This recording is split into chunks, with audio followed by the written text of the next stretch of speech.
احسن اقبال صاحب، یہ جو اڑان پاکستان ہے اس کے ساتھ گرین پاکستان کا منصوبہ بھی جڑا ہوا ہے۔ دیکھیے، گرین پاکستان تو ایک جز ہے نا، ہمارا جو منصوبہ ہے اڑان پاکستان کا وہ بہت براڈر ہے، اور یہ اس کا تعلق تیسرے ای سے ہے جو انوائرمنٹ کلائمیٹ چینج کے تناظر میں فوڈ سیکیورٹی اور واٹر سیکیورٹی کو ایڈریس کرتا ہے۔ حامد میر صاحب، دیکھیے گرین پاکستان نہیں بلکہ میں کہوں گا گرین ریولوشن 2.0 کی ضرورت ہے ہمیں۔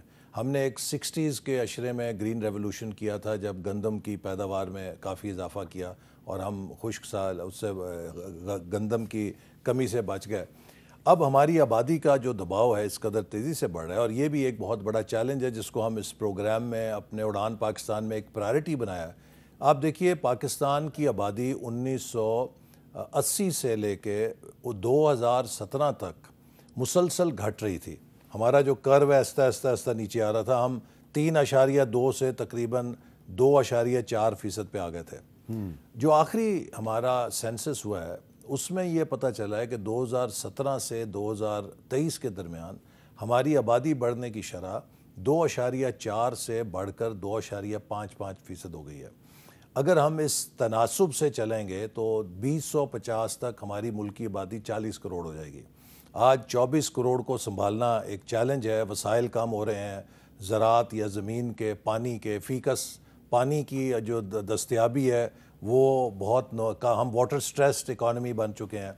تو اگر ہم نے آبادی کو نہ قابو کیا تو یہ فوڈ اور واٹر سیکیورٹی ایک بہت بڑا چیلنج ہوں گے۔ اچھا، پھر اگر آپ پاکستان کی زراعت کو دیکھیں تو ہم جو پہلے 10 ہماری پروڈیوس ہیں، چاہے گندم ہے، چاول ہے، کپاس ہے، گنا ہے، ہمارے اجناس ہیں، سبزیاں ہیں، پھل ہیں، جو چیز ہم بھی اگاتے ہیں اس میں دنیا کے پہلے 10 سے 12 پروڈکشن کے لحاظ سے ہم ممالک میں شامل ہیں۔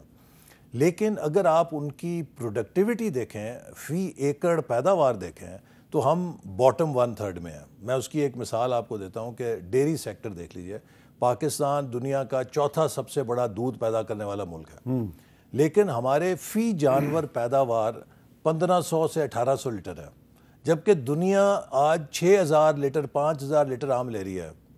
ہم اگر صرف دودھ کی پیداوار 1500 سے 3000 لیٹر پہ ہی لے آئیں تو آپ دیکھیں یہاں دودھ کی نہریں بیٹھ جائیں گی۔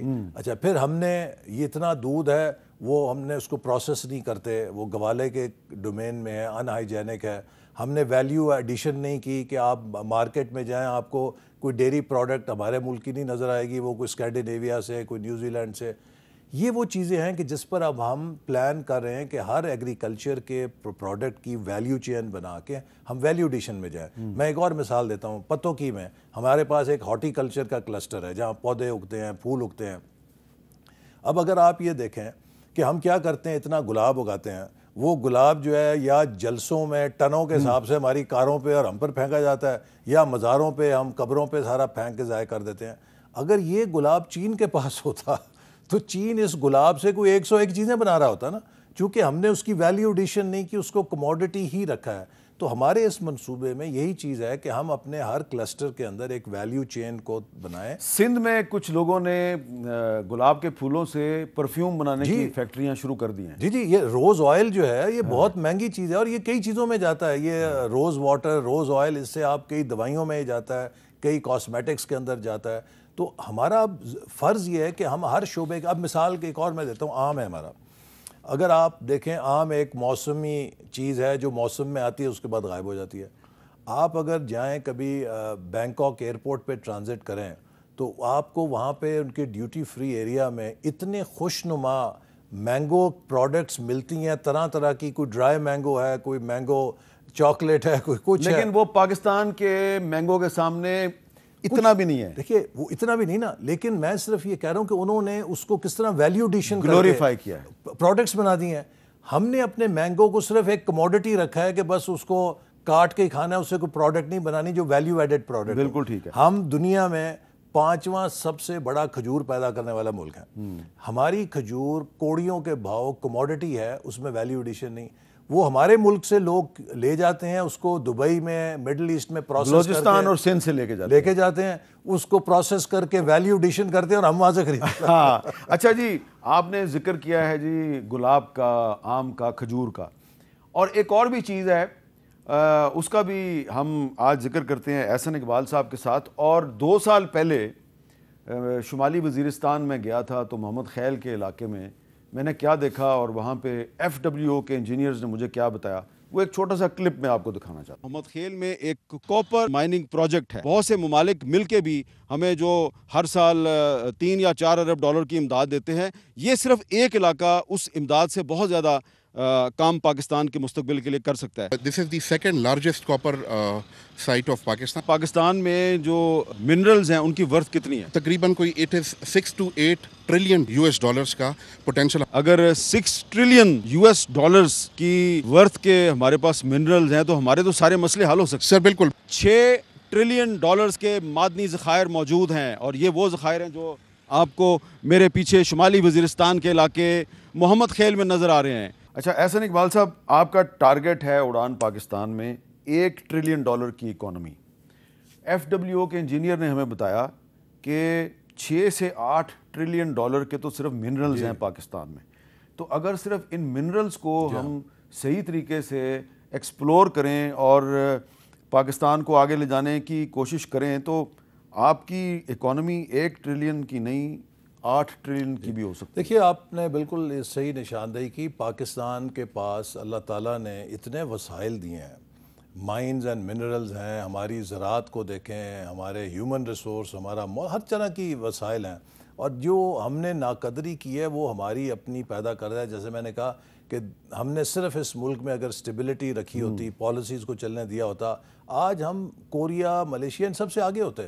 تو اب اگر ہم نے اس پر توجہ دی ہے تو آپ دیکھیے بلوچستان میں ریکارڈ ایک کا مسئلہ حل ہوا, اور اس سے یہ امکان اب پیدا ہوا ہے کہ بلوچستان کی حکومت کو تقریباً جب یہ منصوبہ پروڈکشن میں آئے گا 2030 کے بعد تو اپ ٹو $1 بلین اور پلس اس کو حصہ ملے گا اس میں. اور یہ اربوں روپے جب بلوچستان کی حکومت کے پاس آئے گا تو وہاں پر پرابلی بلوچستان کی آبادی چونکہ بڑی کم ہے, وہ سب سے پر کیپٹا بیسس پہ پاکستان کا خوشحال صوبہ بنے گا. اب اس کو سیبوٹاج کرنے کے لیے وہاں پہ مختلف جو گروہ ہیں وہ سرگرم ہو گئے ہیں, دہشت گردی وغیرہ. یہ کسی وجہ سے ہو رہی ہے کہ جب انہوں نے دیکھا ہے کہ یہاں پر اب کام شروع ہو گیا. میں آپ کو ایک مثال دیتا ہوں کہ 2013 سے 18 میں ہم نے جب سی پیک شروع کیا تو گوادر اور کوئٹہ کے درمیان کوئی رابطہ نہیں تھا, زمینی سڑک نہیں تھی. یہ کوئی 650 کلومیٹر سڑک ہم نے 3.5 سالوں میں مکمل کی. FWO نے بنائی. 43 جوان شہید ہوئے سڑک کو بناتے ہوئے. اب آپ مجھے بتائیں کہ اگر گوادر سے تربت سے پنجگور, کلات, کوئٹہ, یہ پورا جو ایکسس ہے یہاں پہ سڑک بن رہی تھی تو کیا اس سے بلوچستان کو کوئی نقصان تھا یا فائدہ تھا؟ اور چائنیز انجینئرز پر بھی حملے ہوئے اور اس میں بھی انڈیا کا ہاتھ تھا. اچھا, اور یہ حملے کرنے والے اس سڑک پر وہی لوگ تھے, وہی عناصر تھے جو آج بلوچستان کے اندر پھر حملے کر رہے ہیں. تو پھر مجھے یہ بتائیں کہ کیا یہ بلوچستان کی ترقی کے لوگ ہیں یا بلوچستان کو جہالت میں, اندھیروں میں رکھنا چاہتے ہیں تاکہ ان لوگوں کی وہاں پر اجارہ داریاں رہیں؟